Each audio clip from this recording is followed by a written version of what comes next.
Hello, this is Joe Pryor with the virtualrealestateteam.com in Oklahoma City.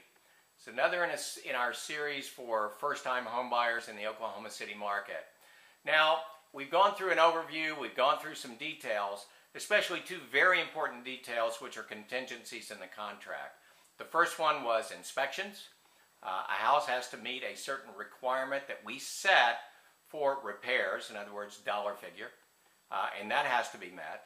And if that is met, we go to a second contingency, which is the appraisal, that the house is worth what you're paying for it in the contract and what the lender is giving money for.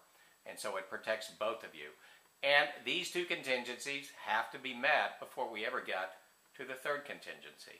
And this is the financing contingency.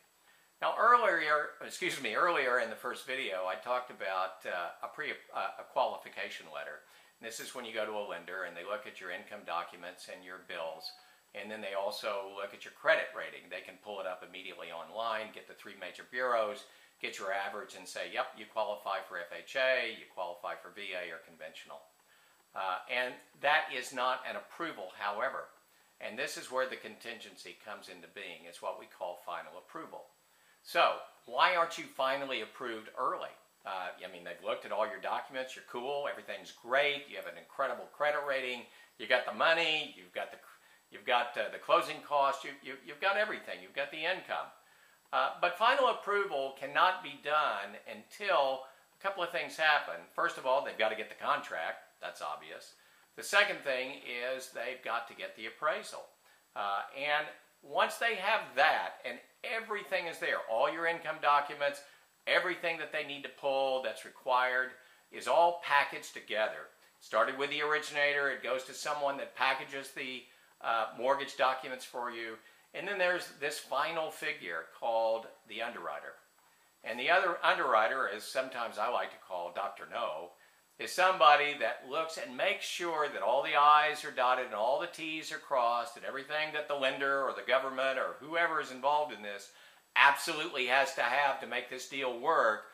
They make sure that is all there. They make sure that the appraisal is good. They look and see if there's any need for a final walkthrough by the appraiser. They're looking at all these details.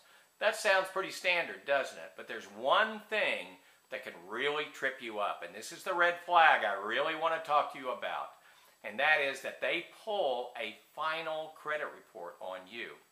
Now, credit reports don't just report what you've already been paying on.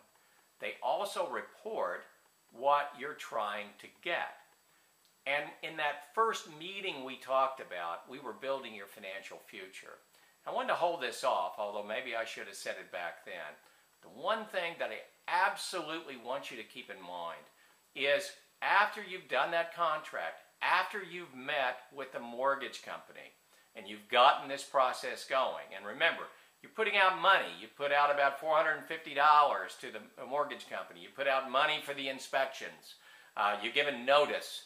But what you may have done in the meantime is apply for credit. Now, when you apply for credit, that immediately goes to your credit report. It also costs you usually about 5 points every time that you apply. Now, I know there's a tendency to want to buy that new furniture. I mean, I've had the same tendency too. But if you go and you do that, it may put you in jeopardy on this house because it may put that furniture company in first position. And so that is something you don't want. It also changes your ratios because even though they said, hey, you're going to get 90 days same as cash, which sounds like a real come on, but you're also going to get into a situation where that's going to count maybe $100 a month, and that may throw you out. And so what I want to urge you to do not apply for credit anywhere. Do not get credit anywhere. Do not buy anything until you close on that house. Then we have final underwriting approval. Then you can get to the closing table. So that's a little short video, but it's an extremely important one. In the next video, we're at the closing table. This is Joe Pryor with the Virtual Real Estate Team in Oklahoma City, where we deliver traditional real estate value with the speed of technology, especially for first-time homebuyers.